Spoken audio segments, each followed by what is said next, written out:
మరి కార్యకర్తల్లో గొప్ప ఉత్సాహం, కొత్త జోష్ కూడా వచ్చింది.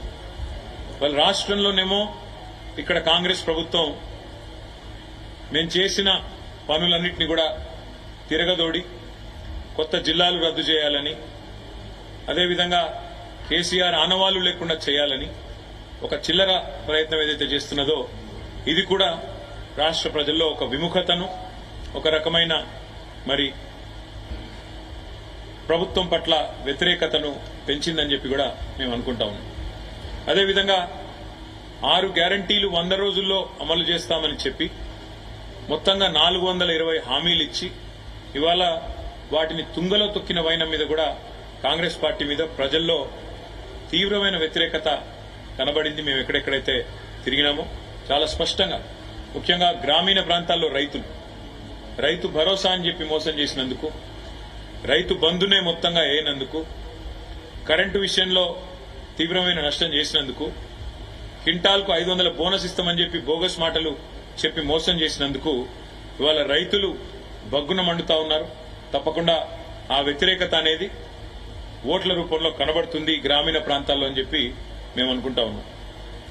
రుణమాఫీ కూడా ముఖ్యమంత్రి గారు స్వయంగా తారీఖులు చెప్పి మళ్లీ మాట మార్చిన విధానం, తేదీలు మార్చిన విధానం, దేవుళ్ల మీద ఎన్ని ఓట్లేసినా ఒక నమ్మలేని పరిస్థితిని కాంగ్రెస్ పార్టీ పట్ల తీసుకొచ్చిన మాట కూడా వాస్తవం. రైతాంగం అంతా ఒకటే అనుకున్నారు, కేసీఆర్ ఉన్నప్పుడే బాగుండే, అందుకే ఈ ఎన్నికల్లో కర్రుగాల్చి వాత పెట్టాలనుకున్నారు, పెడతారని చెప్పి కూడా నేను బలంగా నమ్ముతా ఉన్నా. రాష్ట్రంలోని మా ఆడబిడ్డల్లో కూడా కాంగ్రెస్ పార్టీ పట్ల తీవ్రమైన వ్యతిరేకత కనబడ్డది.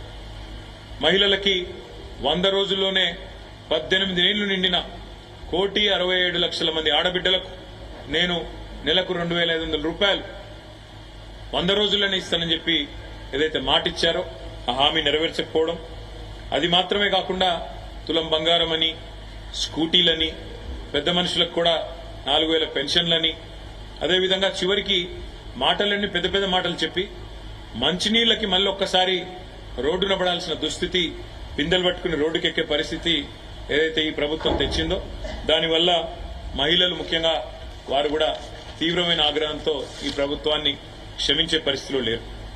అదేవిధంగా ఈరోజు ఈ రాష్ట్రంలోని అన్ని వర్గాలు, వీళ్ళు వాళ్ళని కాదు, పెద్ద మనుషులు మాకు 4,000 రూపాయల పెన్షన్ ఇస్తారనుకున్నాం, కానీ మా జనవరి నెల 2,000 పెన్షనే ఎగ్గొట్టిండు రేవంత్ రెడ్డి అనే మాట వారి మనసులో కూడా బాగా బలంగా నాటుకొని పోయింది. అట్లా ఏ ఒక్క వర్గం కూడా ఇవాళ కాంగ్రెస్ కు కొత్తగా తోడైంది లేదు. అట్లని చెప్పి